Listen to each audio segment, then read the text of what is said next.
자, 빨리 갑시다. 박시영 대표, 이택수 대표 안녕하십니까? 네, 반갑습니다. 오늘은 15K 나온 날입니다. 꽃에. 근데 이제 다른 조사들도 많이 나와가지고. 요즘에 이제 여론조사 장난질이 또 시작되고 네, 있습니다. 맞아요. 막 지지율 격차가 막 한 자릿수로 줄는 거 이런 것도 나오더라고. 택도문 조사들이죠. 예. 그런 거 나오는데, 자, 대체로 이제 선거가 다가가니까 지지율 격차가 좁혀지는 건 좀 자연스러워요. 네.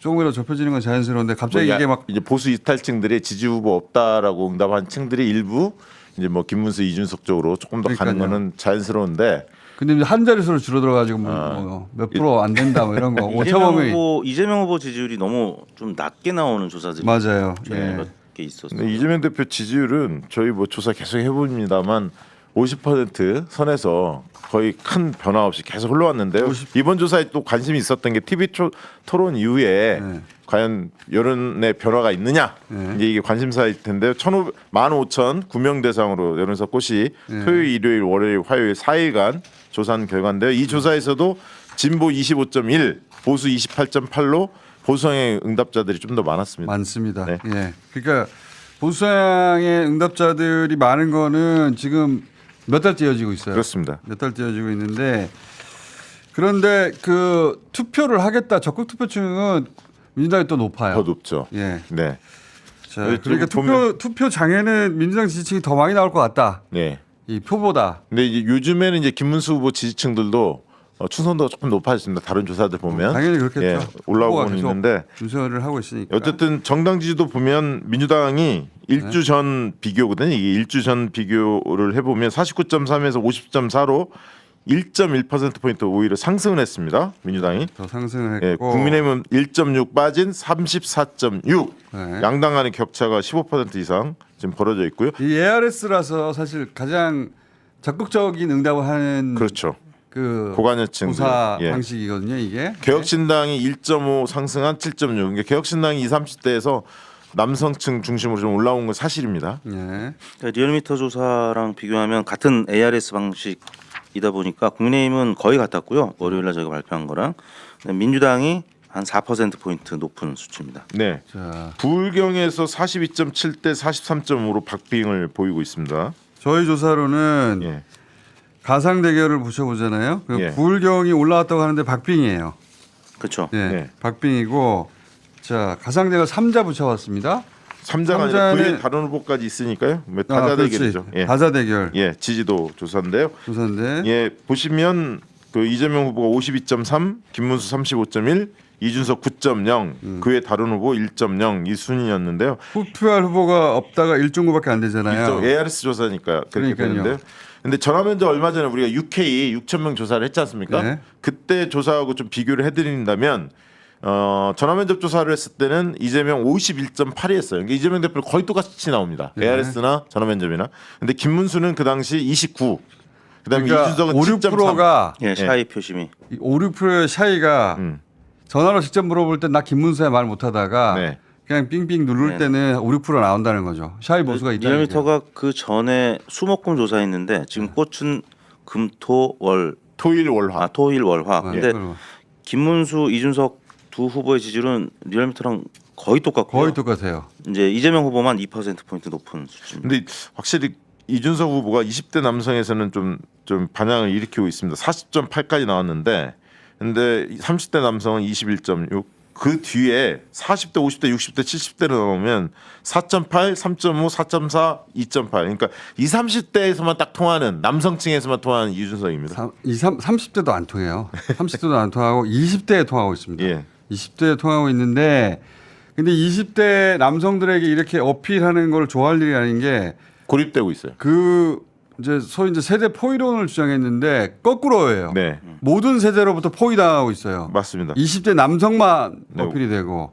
근데 20대 남성만 있냐고요. 그렇죠. 투표할 사람들이. 그리고 20대 여성들은 어떻게 할 거예요? 그렇습니다. 20대 20대 여성들로부터 예. 지지율이 한 자릿수 막 나오는데 그러면은 그 여성들과 앞으로 50년 동안 투표해야 되잖아. 네. 그리고 이제 전체 지지율이 9%인데 리얼미터는 8.7%였고 이게 애매한 수치입니다. 그렇죠. 이게 이게 완주를 해야 되는지 아니, 단일화 해야 완주- 되는지 완주- 굉장히 애매한 수치가 지금 완주 되고 있습니다. 하려고 하겠죠. 2차, 3차 토론회가 그러니까 있기 때문에. 이제 본인들은 이제 10% 넘는다, 15% 네. 넘긴다. 예. 네. 이걸 목표로 삼을 수밖에 없는 수치예요 이게. 근데 남녀 간의 편차가 너무 큰 게 남성에서는 이준수 후보 13.1 나왔는데 여성은 4.9 나왔어요. 4.9. 4.9. 예. 여성은 버린 후보예요. 예. 예. 아예. 예. 그거는 이번 선거뿐만 아니라 이제 그 이준석 후보 정치하는 동안 내내 네. 그 치명적인 약점이 될 거예요. 맞습니다. 그러니까 TV 토론에서 그런 태도 문제가 계속 불거지면 40대 이상에서는 지지율이 올라갈 가능성이 별로 없거든요. 그러면 여하튼 이 구도로 선거가 치러진다면 이재명 후보는 54% 5%. 그 정도 그리고 예상이 됩니다. 김문수 후보는 35%에서 조금 더 36.7. 그다음에 이준석 후보는 9% 10%이 정도 가능성이 있는 겁니다. 자, 그럼 단일화 했을 때를 한번 가정해 보세요. 네. 그러니까 3자에서는 한 17% 이제 이재명 후보가 앞서는 걸로 저희가 나왔는데 이게 아니 아까 그 전에 대구 경북가 PK 한 번만 더 소개해줘. 세부 지역이 워낙 중요해서 15,000명이라 이 자료가 중요한데요. 보시면 가상대교, 권역별, 광역별. 예, 예. 대구 경북에서 이재명 후보가 37.7 나왔어요. 네. 경북에서 무려 39 이렇게 나왔고요.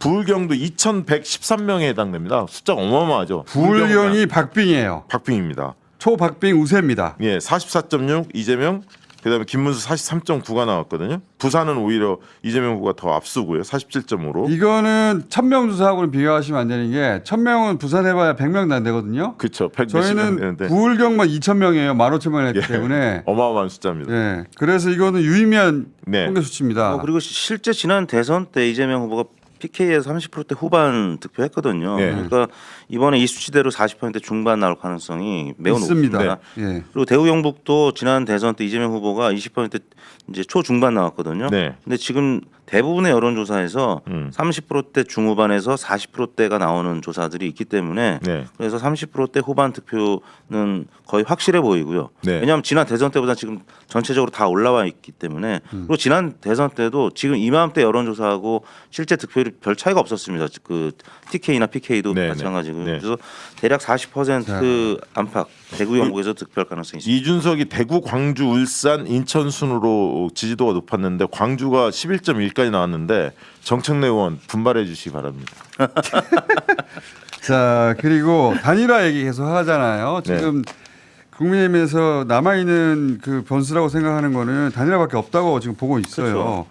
단일화 하지 않으면 절대 이길 수 없고 단일화하면 그나마 가능성이 있는 거 아닌가 이렇게 생각하는 것 같은데 그래서 단일화 얘기하는데 저희가 이제 단일 후보로 양자를 붙여봤단 말이에요. 네. 이재명, 김문수. 이재명 53.8, 김문수 37.1로 나왔는데요. 김문수 아까 이준석 합친 게 44.1이었거든요. 그러니까 37.1로 7% 포인트가 빠져버립니다. 지금 조선일보 같은 보수 매체들이 네. 그리는 그 충격적인 단일화는 이준석으로 단일화돼야 그나마 네. 쇼킹 효과가 있고 그래서 네. 이길 가능성이 있다라고 계속 주장하는 그 기획이 있나 봐. 예. 근데 이준석 후보로 단일 후보를 집어넣어 보잖아요. 더 벌어집니다. 그러면은 김문수 후보한테 갈 표가 이준석한테 안 갑니다. 안 갑니다. 네. 예. 안 김문수 후보 지지표 중에서 26.5%만이 이준석한테 표가 갑니다. 이준석 후보가 보수층을 흡수를 못해요 다. 못합니다. 그래서 이준석 후보로 단일화 한다는 시도가 있다길래 저는 좋은 거예요. 좋은 시도다. 좋은 거다. 좋은 예. 시도다. 그리고 지난 대선 때도요 윤석열 후보한테 안철수 후보가 단일화를 막판에 극적으로 했는데 실제 블랙아웃 기간에 저희 리얼미터 같은 경우에 이재명 후보 지지율이 조금 더 올랐어요. 네, 왜냐하면 역결집합니다. 예. 갑자기 단일화를 예. 인위적으로 하면 반대쪽 워낙 이제 다른 변수가 없다 보니까 네네. 그러니까 아까 다시 한번 얘기 드리면 다자 대결에서 김문수 35.1이었는데 양자 대결로 들어가면 2% 포인트 오르거든요. 37.1로. 두 후보 모두 오르는. 근데 이재명 대표도 1.5가 예. 올라요. 1.5가. 예. 그러니까 그만큼 단일화 효과가 없다는 거죠. 근데 이 예. 조사는 우리만 건 게 아니라 YTN 조사에서도 비슷하게 나왔어요. 개혁신당 지지층이 단일화했을 때 김문수로 28, 이재명으로 21 거의 엇비슷하게 나눠집니다. 그러니까 자 이 구도가 뭐 크게 변하지 않네요. 그러니까 뭐 토론을 해가지고 변하는 구도는 없어요 현재까지는 감지되는 게 예. 예. 저희가 15,000명 정보를 해봤는데 변한 게 없다. 네. 예. 이제 돌아가세요. 네. 예, 이 조사 결과를 많은 분들이 홍보를 좀 많이 했으면 좋겠어요. 이상한 조사들이 너무 홍보가 되고 있어서. 자 네. 변한 게 없다. 들어가세요.